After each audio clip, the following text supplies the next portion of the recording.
Well, friends and family of MMA legend Cain Velasquez are now appealing to President Trump to pardon the two-time UFC heavyweight champ. This after a series of tragic and unfortunate events. Velasquez was sentenced to 5 years in prison on Monday with credit for time served. He was convicted of what a Northern California DA described as a vigilante shooting spree. Velasquez admitted to engaging in an 11-mile high-speed chase and firing a gun multiple times at a truck carrying 3 people. Inexcusable, without a doubt. But when you hear what was behind the shooting, you'll understand what's behind the plea for a pardon. So Velasquez's target was the 46-year-old man accused of molesting his then 4-year-old son. That man is currently facing felony charges as well. But the gunfire hit someone else in the vehicle, and Velasquez was convicted of attempted manslaughter. Our next guest is imploring President Trump to pardon the former UFC champion. Joining us now, UFC fighter Luke Rockhold. Luke, welcome to National Report. For those of us who perhaps have only seen the violent side of Cain Velasquez, why are you choosing to defend him?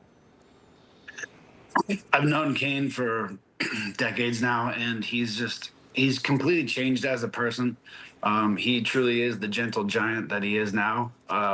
I just recently did a visit with him to a child hospital, and to see the joy that he brings kids these days, it's a special thing. And he's proven that he is no harm to society. He's served his time, and he's been a productive member of society for quite some time now.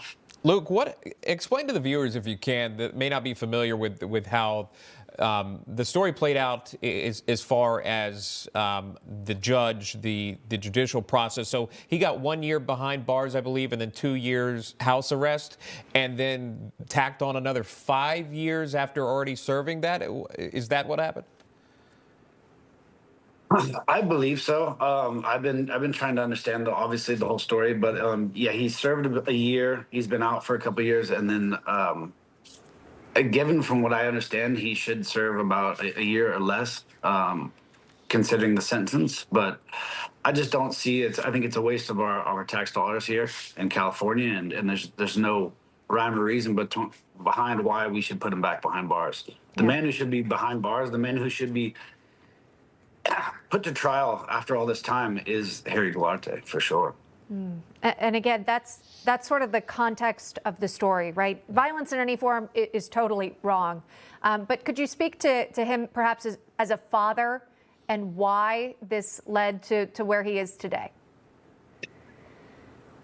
Cain he's an amazing father. I think that's always something he was destined to be, of course. He changed the moment Coral was born, and you could see the change in him as a person, and the fight kind of left him more and more, and he just wanted to be a father and protecting his family, like as we all do. I think he did what most of us would dream to do, and to protect ourselves, and if we're wrong by the law and the court of California to release this man back to the premise of a daycare where he committed the crime. I mean, you're talking about a 45, 46-year-old man living on the premise of a daycare, interacting with the kids, no career, single man. He has no, where there's smoke, there's fire. And this man obviously looks the part, and to release him back to that stage is just insane.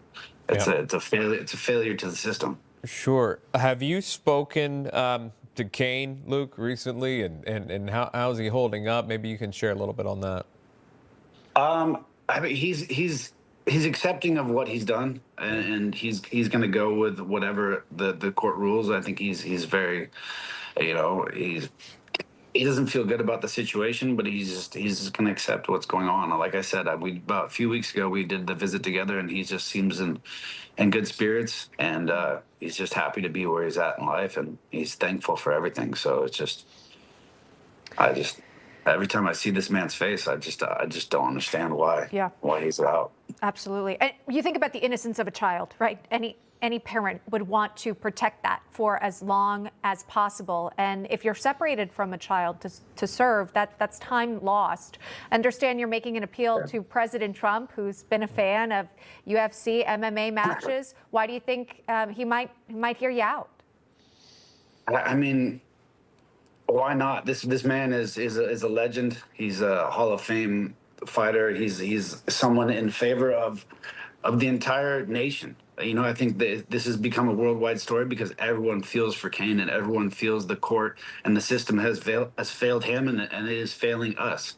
I think this is a chance to stand some ground and do something that's special and completely right in so many ways.